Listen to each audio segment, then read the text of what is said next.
ഈ വയനാട് ദുരന്തം വന്ന ശേഷം മുല്ലപ്പെരിയാർ ആശങ്ക പലതരത്തിലാണ് ജനങ്ങൾ പ്രകടമാക്കുന്നത്. അതൊരു അനാവശ്യ ആശങ്കയാണെന്ന് മന്ത്രി പറഞ്ഞൊരു സാഹചര്യമുണ്ട്. അങ്ങനെ തന്നെയാണോ? അതിൽ ജനങ്ങളുടെ പരിഭ്രാന്തിക്ക് ഒരു അടിസ്ഥാനമില്ലേ? അല്ല, മുല്ലപ്പെരിയാർ അണക്കെട്ടിനെ സംബന്ധിച്ചിടത്തോളം സുപ്രീം കോടതിയുടെ ഒരു വിധി ഉണ്ടായിരുന്നു. ഇതിൽ തുടർന്ന് നമ്മൾ കൂടുതലും ദുരന്ത ലഘൂകരണവുമായി ബന്ധപ്പെട്ടിട്ടുള്ള വർക്കുകളാണ് ചെയ്യേണ്ടുന്നത്. ഡാമിൻ്റെ സുരക്ഷിതത്വം സംബന്ധിച്ചൊക്കെ ആ വിധിയിൽ വിശദമായി പറഞ്ഞിട്ടുണ്ട്.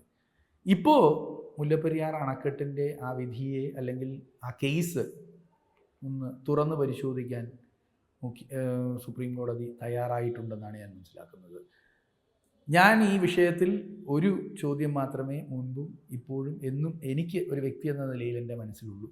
വളരെ പഴക്കമുള്ളൊരു കെട്ടിടം, നമ്മൾക്ക് ആ കെട്ടിടത്തിൻ്റെ നിർമ്മാണ രീതി എന്താണ് എന്ന് പോലും കൃത്യതയോടുകൂടി അറിയില്ല. കാരണം നമുക്ക് അന്ന് അങ്ങനത്തെ ഒരു മനസ്സിലാക്കലില്ല എൻജിനീയറിംഗ് സാങ്കേതിക. അപ്പോൾ അത്തരമൊരു കെട്ടിടത്തെ നമ്മൾ ഒരുമിച്ച് നിന്ന് മെച്ചപ്പെടുത്തുകയോ പൊളിച്ചു പണിയുകയോ എന്താണ് ഉചിതമെന്ന് രണ്ട് സർക്കാരുകളും കേന്ദ്ര സർക്കാരും ഒക്കെ ചേർന്ന് ആലോചിച്ച് ചെയ്യേണ്ടതുണ്ട്.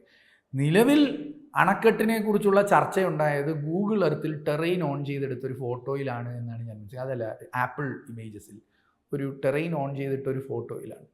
അത് നമ്മൾ റോഡിലും ടെറൈൻ ഓൺ ചെയ്തിട്ടിട്ടാൽ നമ്മൾ ഇതുപോലുള്ള ചില വേരിയേഷൻസൊക്കെ കാണും. അതൊരു ഒപ്റ്റിക്കൽ പ്രോബ്ലമാണ്. ആ ഇമേജ് കോൺജുഗേറ്റ് ചെയ്യുന്നതിൻ്റെ ഒപ്റ്റിക്കൽ പ്രോബ്ലമാണ്. അതിലാണ് ഈ ചർച്ച പലതും ആരംഭിച്ചത്.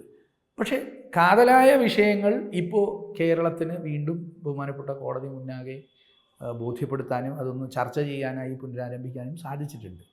അപ്പോൾ ആശങ്കയ്ക്ക് വകയുണ്ടോ എന്ന് ചോദിച്ചാൽ അവിടെയും എൻ്റെ മറുപടി ഇതാണ്: നിങ്ങളുടെ പരിസരം അറിഞ്ഞ് നിങ്ങളുടെ പരിസരത്തെക്കുറിച്ച് നല്ല ബോധ്യത്തോടു കൂടി, അത് കാലാവസ്ഥയാകട്ടെ ഭൂമിയാകട്ടെ, അതിനെക്കുറിച്ച് അറിഞ്ഞുകൊണ്ട് വേണം നമ്മൾ ഒരു സ്ഥലത്ത് ജീവിക്കാൻ.